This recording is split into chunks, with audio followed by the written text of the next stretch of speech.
ఎంత జ్ఞానవంతుడినో, నేను ఎంత తెలివి కలిగిన వాడినో నా తెలివితేటలో జ్ఞాపకానికి తెచ్చుకుంటే ఒకరోజు ధైర్యంగా ఉంటాం, మరొక రోజు ధైర్యాన్ని కోల్పోతాం. ఒకరోజు బలంగా ఉంటాం, మరొక రోజు బలహీనులుగా మిగిలిపోతాం. నీ బలాన్ని గుర్తుకు తెచ్చుకోకుండా నీ దేవుడు ఎట్టివాడో ఒక్కసారి దాన్ని నువ్వు జ్ఞాపకం చేసుకుంటే పిల్లి లాంటి నీవు పులిగా మారటానికి దేవుడు కృప చూపిస్తాడు. ఒక చాతగాని స్థితిలో ఉన్న నీవు ఒక శక్తివంతుడిగా మార్చబడటానికి దేవుడు సహాయం చేస్తాడు.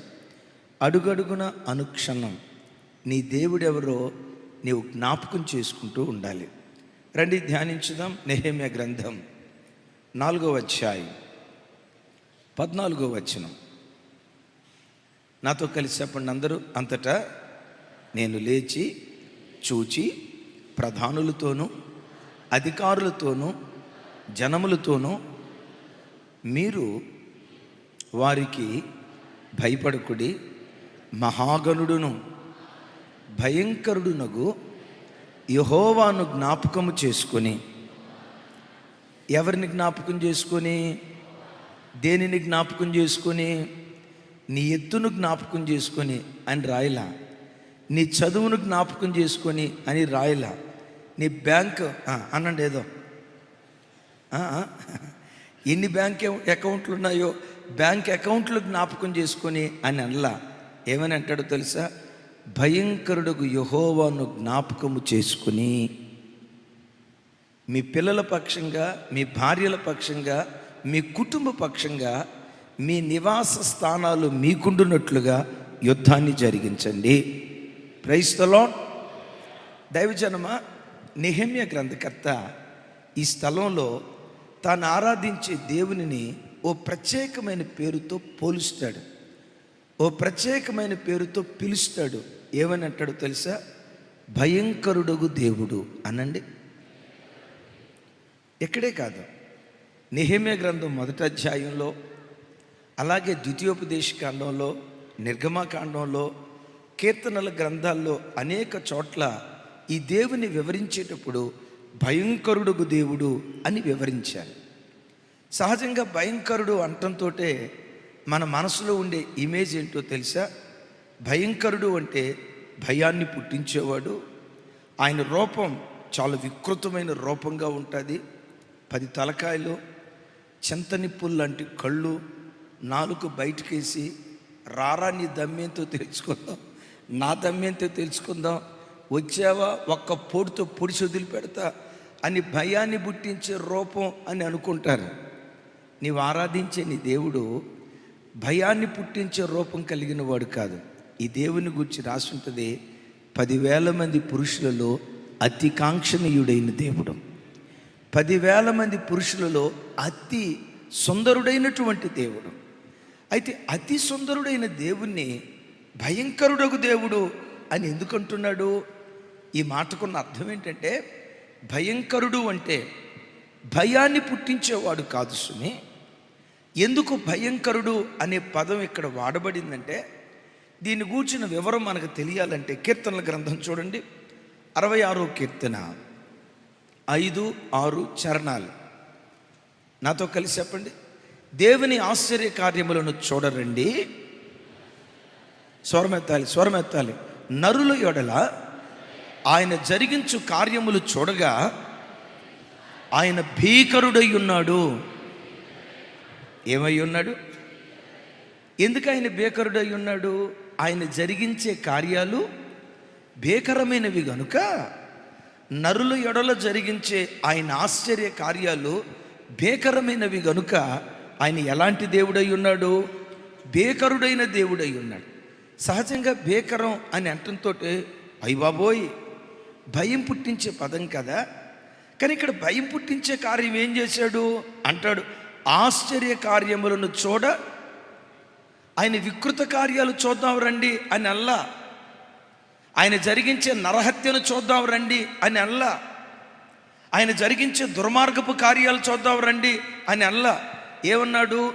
దేవుని ఆశ్చర్య కార్యములను. ఇప్పుడు దేవుడు ఆశ్చర్య కార్యాలు జరిగిస్తే మనం అనాల్సిన మాట, అవురా ఎంత అద్భుతం జరిగించాడో కదా అని అనాలి కదా. దేవుని ఆశ్చర్య కార్యాలు చూసినప్పుడు మన గుండెల్లో ఆశ్చర్యం పుట్టాలి కదా. కానీ ఇక్కడ అంటాడు భీకర కార్యాలు చూడండి అంటాడు. ఎందుకు భీకరుడు భయంకరుడు అని అన్నారంటే, ఓ గొప్ప అద్భుతం, ఓ గొప్ప వింత వర్ణించలేనంత అందంగా ఉంటే అప్పుడు భయంకరం అని అంట. ఒక ఆయన క్రికెట్ బాగా ఆడాడు. క్రిస్ గేల్స్ వచ్చిన ప్రతి బాలు సిక్సర్ కొట్టాడు.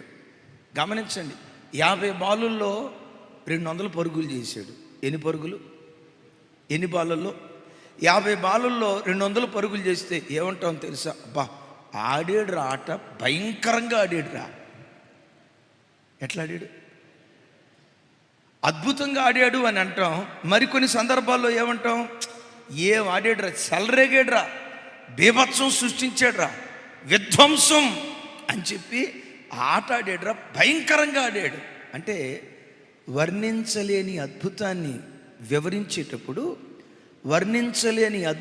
వివరించేటప్పుడు భయంకరం అనే పదాన్ని ఇక్కడ వాడటం జరిగింది. యేసయ్యకి మహిమ కలుగును గాక. మరొకసారి చెప్దాం, యేసయ్యకి మహిమ కలుగును గాక. చివరిసారి పెద్దగా చెప్దాం.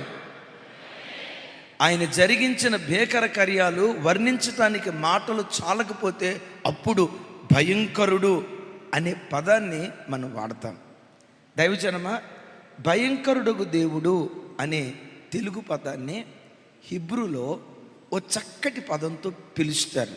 ఏమనంటే ఏల్ నోరా. ఏల్ నోరు కాదు, స్పష్టంగా చెప్పండి. ఏల్ నోరా. ఏల్ అనే పేరుకున్న అర్థం దేవుడు. బేతేల్, ఏల్ అంటే బెతుయేల్, ఏల్ అంటే ఏల్ అనే పదానికి కొన్న అర్థం దేవుడు. ఎలాంటి దేవుడు? ఏల్ నోరా. నోరా అంటే భయంకరుడైన, ఏల్ నోరా అంటే భయంకరుడైన దేవుడు. దీనికి హిబ్రూలో భక్తులు ఇచ్చిన డెఫినేషన్ ఏంటంటే, దేవుని మహిమను, దేవుని పరాక్రమాన్ని, దేవుని సాహస కార్యాలను, దేవుని సార్వభౌమాధికారాన్ని, దేవుని తీర్పులను చూసినప్పుడు హృదయంలో పుట్టే గౌరవముతో కూడుకున్న భయాన్నే నోరా అని పిలుస్తారు. ఇంకొకసారి చెప్పేదా? ఎంత అద్భుతమైన మాట చూడండి. దేవుని మహిమను ఒక వ్యక్తి కనులారా చూసినప్పుడు, దేవుని పరాక్రమాన్ని ఒక వ్యక్తి కనులారా చూసినప్పుడు, భూమి మీద నరుల జీవితాల్లో దేవుడు జరిగించే సాహస కార్యాలు ఒక వ్యక్తి కనులారా చూసినప్పుడు, దేవుని న్యాయ తీర్పులు ఒక వ్యక్తి కనులారా చూసినప్పుడు, దేవుని సార్వభౌమాధికారాన్ని ఒక వ్యక్తి కనులారా చూసినప్పుడు హృదయంలో పుట్టే గౌరవంతో కూడుకున్నటువంటి భయాన్ని నోరా అని అంటారు. గమనించండి, భయంకరత్వానికి ఇక్కడ రాయబడిన భయంకరత్వానికి ఉన్న తేడా ఏంటంటే, ఎవరైనా ఒక పని జరిగించారనుకోండి, ఆ పని కళ్ళతో చూసిన తర్వాత బాబోయ్ బాబోయ్ అని గడగడ వణికేమనుకోండి, దాన్ని భయంకరత్వం అంటారు. జరిగించిన ఆ కార్యాన్ని కళ్ళారా చూసి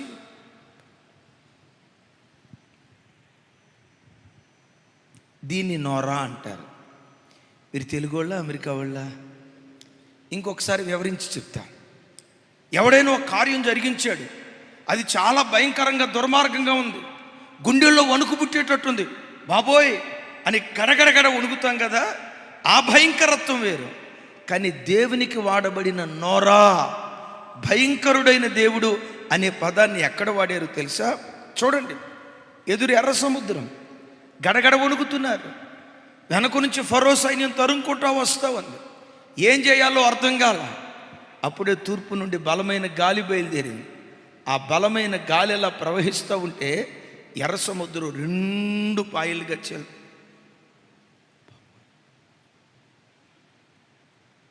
ఇటువైపు ఒక గోడ, ఇటువైపు ఒక గోడ. గమనించండి, సముద్రపు ఆ నీరు అక్కడితో ఆగి ఒక గోడలాగా ఎత్తుగా ఉందట. ఇటువైపు ఒక ఎత్తు. దేవుడు అంటాడు, ఈ మధ్యలో నడవమంటాడు. అద్భుతం చేసేది నిజమే. ఒక మాట అంటే పెద్ద పాము, 50 అడుగులు పాము, అది బొసలు కొట్టింది, భయపెట్టింది. నన్ను పిలిచారు, వచ్చి పాముని చంపా, తల కొట్టిన తర్వాత అంట, అక్క ఈ పాముని తీసి అటేయండి అక్క అంట. ఏం చేస్తారు? చంపిన తర్వాత కూడా అమ్మో అమ్మో అని వణుకుతారు. చూసారా? ఎర్ర సముద్రాన్ని 2 పాయలుగా చీల్చిన ఆ మార్గం గుండా వాళ్ళు నడవటానికి ఎంత భయపడి ఉంటారో. దేవుడు జరిగించిన ఈ అద్భుతాలు చూసి అప్పుడు ఈ దేవుడు భయంకరుడగు దేవుడు. గట్టిగా చెప్తాం ఆమేన్. అందుకనే ఈ దేవునికి బైబిల్లో అనేక చోట్ల ఎల్ నోరా అనండి, ఇంకోసారి NORA నోరా. ఈ 4 పదాలు దేవుని యొక్క 4 గుణగణాలు తెలియచేసేటట్లుగా NORA నోరా అంటే భయంకరమైన, ఏల్ అంటే దేవుడు, ఏల్ నోరా అంటే భయంకరుడైన దేవుడు. అసలు ఏ విషయంలో ఆయన భయంకరుడు? ప్రపంచానికి ఆయన భయంకరత్వాన్ని ఎలా దేవుడు వెల్లడి చేస్తాడు? జెఫన్యా గ్రంథం చూడండి, 2వ అధ్యాయం 11వ వచనం. రైట్, నాతో కలిసి చెప్పండి. జనముల ద్వీపములలో నివసించు వారందరూ తమ తమ స్థానములలో ఉండి తనకే నమస్కారము చేయునట్లు భూమిలోనున్న దేవతలను ఆయన నిర్మూలన చేయును. యెహోవా వారికి భయంకరుడుగా ఉండును. ఇక్కడ నోరా అనే పదం వాడబడింది. ఎస్, ఈ దేవుడు ఎవరు? భయంకరుడైన దేవుడు. ప్రపంచ మానవాళిలో తన భయంకరత్వాన్ని దేవుడు ఎలా వెల్లడి చేస్తాడంటే, ఈ భూమి మీద ఉన్న ప్రజలు దేవుడనే ఆ గుడ్డి విశ్వాసంతో కులానికి ఒక దేవుణ్ణి, మతానికి ఒక దేవుణ్ణి, గ్రామానికి ఒక దేవుణ్ణి ప్రజలు ఏర్పాటు చేసుకొని తమను సృష్టించిన సృష్టికర్తను మర్చిపోయి సృష్టిని పూజిస్తూ ఉన్నారు. వింటారు ఈ మాట? దేవుని మీద ఉన్న పిచ్చి ప్రేమను బట్టి కులానికి ఒక దేవుణ్ణి, మతానికి ఒక దేవుణ్ణి, దేశానికి ఒక దేవుణ్ణి, జాతికి ఒక దేవుణ్ణి మనుషులు తయారు చేసుకొని, ఈ దేవతలు వీళ్ళు మనుషులను తయారు చేసిన వాళ్ళు కాదు, మనుషుల చేత తయారు చేయబడినటువంటి వాళ్ళు. వీళ్ళందరినీ కలుగు చేసుకొని నీవే నా దేవుడు అని ఓ గ్రామ దేవతను, నీవే నా దేవుడు అని ఓ కులదేవతను పట్టుకొని వాళ్ళని ఆరాధిస్తూ ఉంటే, ఏమండి ఒక మాట, ముఖ్యమంత్రి గారు ఉన్నాడు, ముఖ్యమంత్రి గారిని పట్టుకొని ముఖ్యమంత్రి గారు అనకుండా నేను చూసి, అమ్మ ముఖ్యమంత్రి అమ్మ వందనాలు, అయ్యా ముఖ్యమంత్రి అయ్యా వందనాలు, అయ్యా శ్రీనివాస్ గారు ముఖ్యమంత్రి గారు వందనాలు అని అంటే అసలు ముఖ్యమంత్రికి ఎట్లుంటుంది? అది God bless you my son, చాలా అద్భుతంగా అన్నావు ఆమెను ముఖ్యమంత్రి అని అంటాడా? మన తెలుగు భాషలో చెప్పాలంటే ఒక తిక్కలోడా, ముఖ్యమంత్రి ఎవరు? నువ్వే తల్లి, ముఖ్యమంత్రి ఎవరు? నన్ను పట్టుకొని ముఖ్యమంత్రి అనకుండా వాటిని పట్టుకొని నువ్వు ముఖ్యమంత్రి అంటావేంటి? దైవజనమా, ఈ సృష్టి అంతటిని కలుగు చేసిన సృష్టికర్త ఒక్కడే. పెద్దగా సృష్టి అంతటిని కలుగు చేసిన సృష్టికర్త ఒక్కడే. దీని గురించి నెహెమ్యా గ్రంథకర్త అంటాడు. చూడండి, నెహెమ్యా గ్రంథం 9వ అధ్యాయం 5వ వచనం నుంచి 5, 6 వచనాలు. నెహెమ్యా గ్రంథం 9వ అధ్యాయం 5వ వచనం చివరి భాగం. నాతో కలిసి చెప్పండి. యెహోవాను స్తుతించుడని చెప్పి ఎలాగు స్తోత్రము చేసిరి, సకలాశీర్వచన స్తోత్రములకు మించిన నీ ఘనమైన నామము స్తుతింపబడునుగాక. నెక్స్ట్, ఎందుకు స్తుతించబడాలి? ఇక్కడ చూడండి, నీవే అద్వితీయుడైన యెహోవావు. నీవే అద్వితీయుడైన యెహోవా. నీవే ఆకాశమును మహాకాశములను వాటి సైన్యమును భూమిని దానిలో ఉండు అంతటిని సముద్రములను వాటిలో ఉండునది అంతటిని సృజించి వాటన్నిటినీ కాపాడువాడవు. ఆకాశ సైన్యమంతయు నీకే నమస్కారము చేయుచున్నది. చప్పలు కొడుతూ దేవునికి స్తోత్రాలు చెప్తాం. ఒక్కడే దేవుడు. ఆమెన్. సృష్టి అంతటిని సృష్టించిన సృష్టికర్త ఒక్కడే. టకమని నాకు సమాధానం చెప్పండి. సర్వ సృష్టిని సృష్టించిన సృష్టికర్త, సృష్టి అంతటికి ఒక్కడే దేవుడు. ఒక్కడే దేవుడు. ఓ గ్రామంలో ఎంతమంది సర్పంచులు ఉంటారు?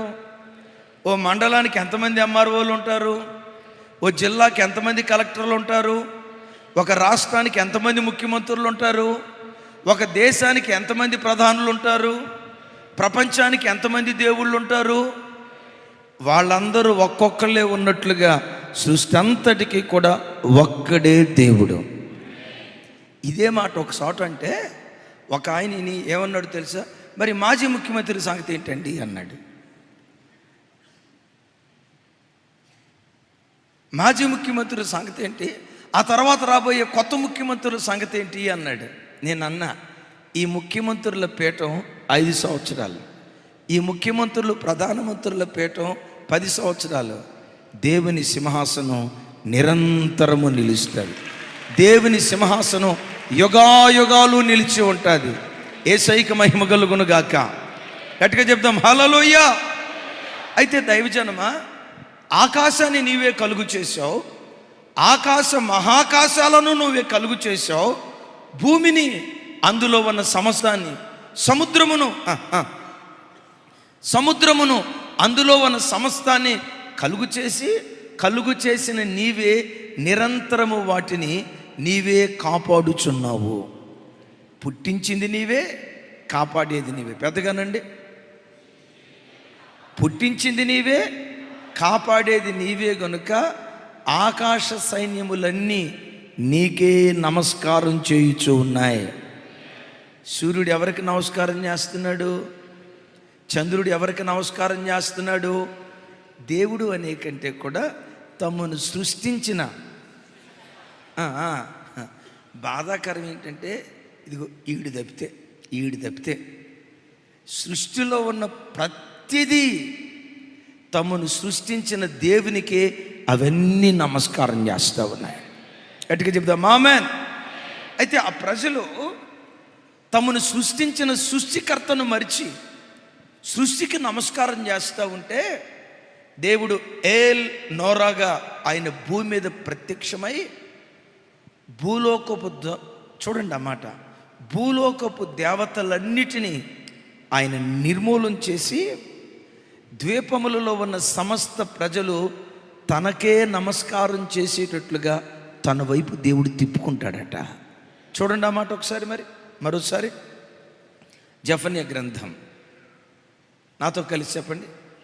జనముల ద్వీపములలో నివసించు వారందరూ తమ తమ స్థానములలో ఉండి తనకే నమస్కారము చేయునట్లు. ఎవరికి నమస్కారం చేయాలని మీరు అడగండి ఈ మాట. తనకే నమస్కారం చేయాలంటే అది స్వార్థం కదండి. తననే ఆరాధించాలంటే అది స్వార్థం కదండి. తనను మాత్రమే పూజించాలి అనేది స్వార్థం కదండి అని అంటారా?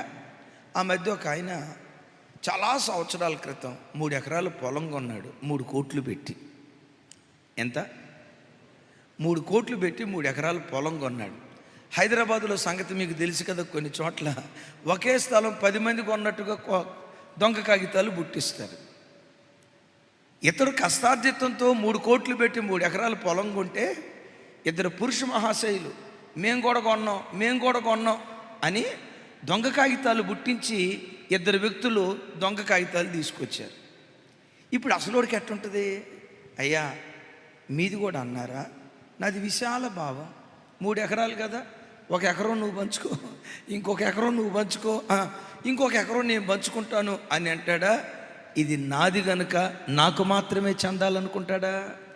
ఇది మీరేం చెప్పట్లేదే. పర్లేదు, పంచుకున్నా పర్వాలేదా? చెప్పండి.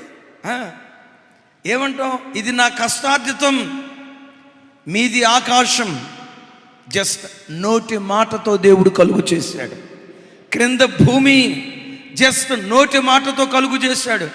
ఆకాశ మహాకాశాలు, ఆకాశమందలి సమస్తాన్ని నోటి మాటతో దేవుడు కలుగు చేసి భూమి మీద నరుని కలుగు చేస్తే, నరుడు భూలోకములో, అక్కడ చూడండి ఆ పదం, ఒక మాట రాసి ఉంటుంది చూడండి. ఆ పదం 2:11 చిన్న, నాతో కలిసి చెప్పండి.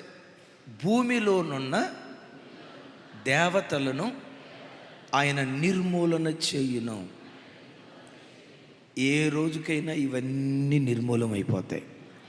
ఈరోజు కాకపోతే రేపు, రేపు కాకపోతే ఎల్లుండి, ఎల్లుండి కాకపోతే మరొక రోజు, ఏ రోజుకైనా అవి నిర్మూలం అయిపోవలసిందే. మనం నిర్మూలన చేయం. ఎవరు నిర్మూలన చేస్తారు? ఆయన ఎంత భయంకరుడైన దేవుడో ప్రపంచానికి తెలియచేయటానికి భూలోకపు దేవతలన్నిటినీ నిర్మూలన చేయను. అక్కడ ఏమనే పదం, అక్కడ ఎలాంటి పదం వాడాడు? భూలోక దేవతలు అన్నాడు. అంటే వాళ్ళు భూమి మీద మాత్రమే ఉంటారు. రెండవది, వాళ్ళు భూమి మీద ఉన్న మనుషుల చేత తయారు చేయబడిన వాళ్ళు.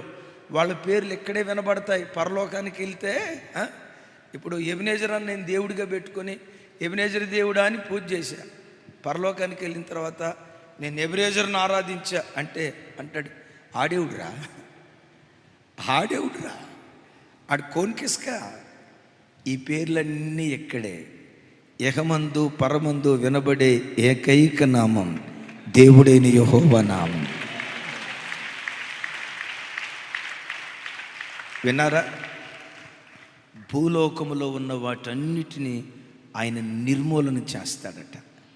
చివరికి కీర్తనలో 97వ కీర్తన 7వ చరణంలో ఓ మాట రాసింది.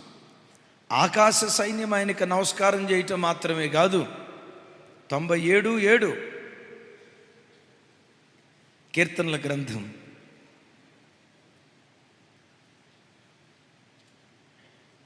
అతిశయపడుచు పూజించు వారందరూ సిగ్గుపడుదురు. ఇక్కడ చెప్పండి, సకల దేవతలు ఆయనకు నమస్కారము చేయును. దాగోను దేవత ఫిలిష్తీ దేశంలో దేవుడైన యెహోవా మందసం ఎదుట నమస్కారం చేయలేదా? నెబో దేవుని ఎదుట వంగలేదా? సాష్టాంగ పడలేదా? అంటాడు. నెబో మాత్రమే కాదు, దాగోను దేవతే కాదు, ఏమంటాడు ఇక్కడ?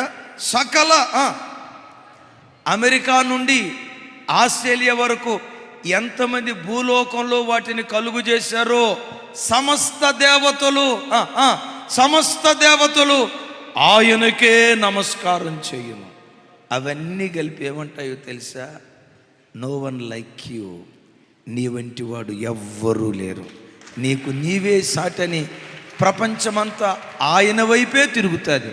యేసయ్యకు మహిమ కలుగునుగాక. తన దైవత్వాన్ని రుజువుపరిచే విషయంలో తానే దేవుడు, తాను తప్ప ఇంకొక దేవుడి సృష్టిలో లేడని ప్రజలకు తెలియచేయబడినట్లుగా దైవము కాని వాటిని నిర్మూలన చేసి తన భయంకరత్వాన్ని చాటి చెప్పుకుంటాడు.